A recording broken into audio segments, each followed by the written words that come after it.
we look at the stars in the night sky, we think a lot. It is beautiful, fascinating, subject to fear, and arouse curiosity. Ancient people thought same things. They looked at the stars and created stories, and even wondered how the world was created. How was the world created? This question has great significance in modern science.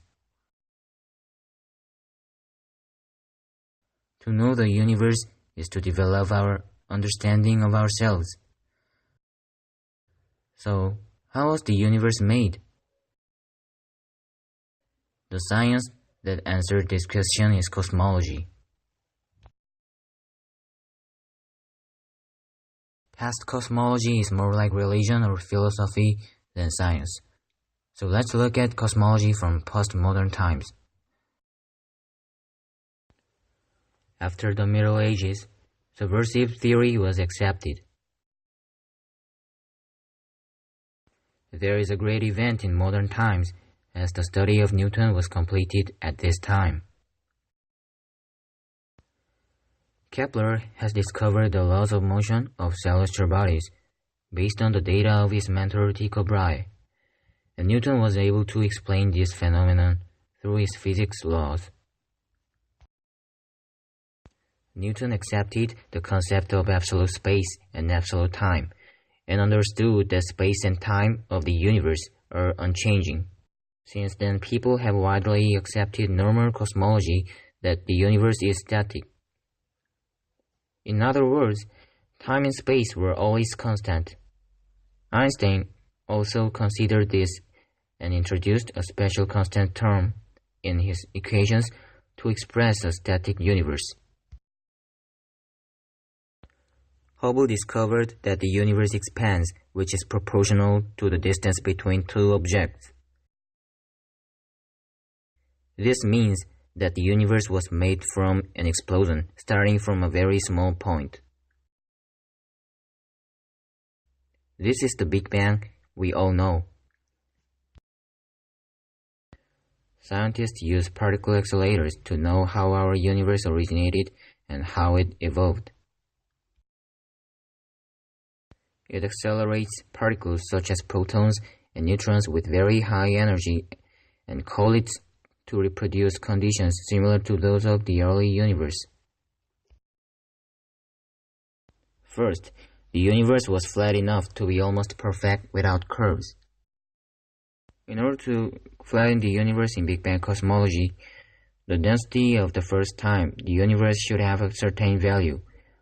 Big Bang cosmology has not provided sufficient grounds for this. This problem is solved by explaining that in the inflation theory, if the universe had expanded rapidly in the early days, the universe would have a curvature as a whole, but the area we see would look flat. The Earth is round, but the part we see is the same as it looks flat. The second is the horizon problem. The remote areas of the universe, the areas beyond the horizon, were not able to exchange information because the universe was younger than the light travels between them. But the fact that the universe is completely uniform means that there was clearly an exchange of information between the two regions in the past. Big Bang cosmology did not explain the reason.